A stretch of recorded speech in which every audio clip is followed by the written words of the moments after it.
5 minutes avec la Rhapsodie de réalité, une émission pour vous, une émission conçue pour vous, une émission taillée sur mesure, une émission qui vous ressemble, une émission qui vous permet de connaître votre destinée avec le Christ.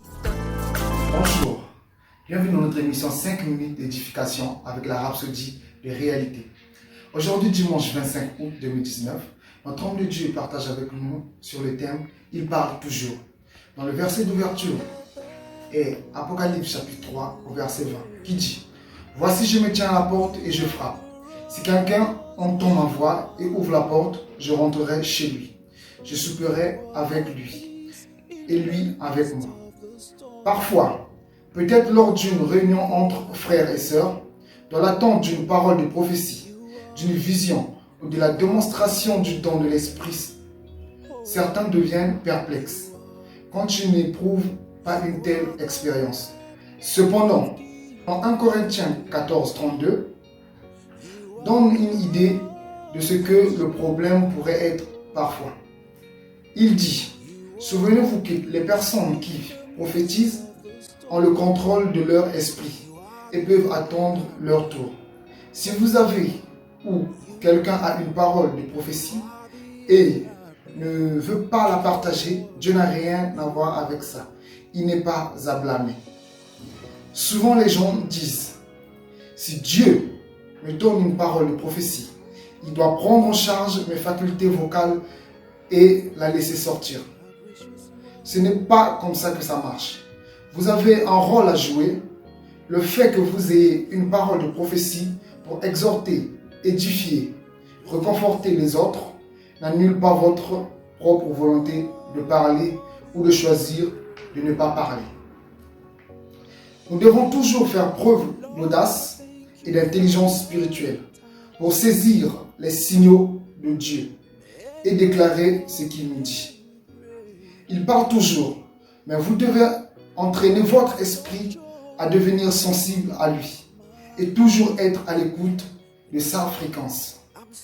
De cette façon, pendant qu'il parle, votre esprit peut facilement capter les signaux venant de lui, avec la volonté de prononcer la même chose sous forme de prophétie.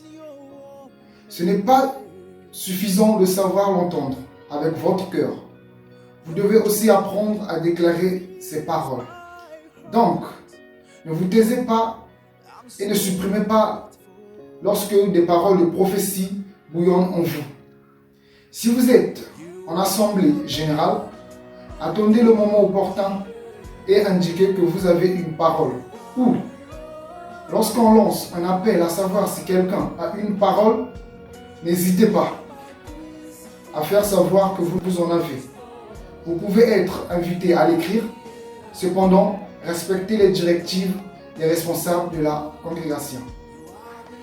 Rappelez-vous toujours que lorsque vous communiez avec le Seigneur, il est certain qu'il vous rendra le ministère par des paroles conformes aux Écritures.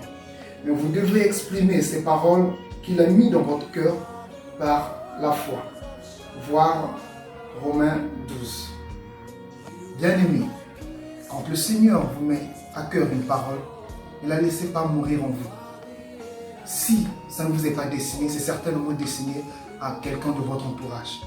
Laissez exprimer le Saint-Esprit en vous. Ne la faites pas taire. Maintenant, nous allons prendre quelques instants de méditation. Nous allons prendre la confession. Veuillez répéter avec moi, s'il vous plaît. Précieux Père, je suis sensible pour recevoir tes conseils divins et ta direction pour ma vie et celle de ceux que tu as mis sous ma responsabilité. Je déclare ta parole avec assurance pour édifier, exhorter, réconforter le corps de Christ à la gloire et la louange de ton nom. Alléluia. Les études approfondissent dans 1 Corinthiens 14, du verset 26 à 32 et Jean 10, 27. Merci d'avoir été des nôtres et soyez bénis. Nous croyons que vous avez été bénis par ce message. Nous vous invitons à faire de Jésus-Christ le Seigneur de votre vie en disant cette prière.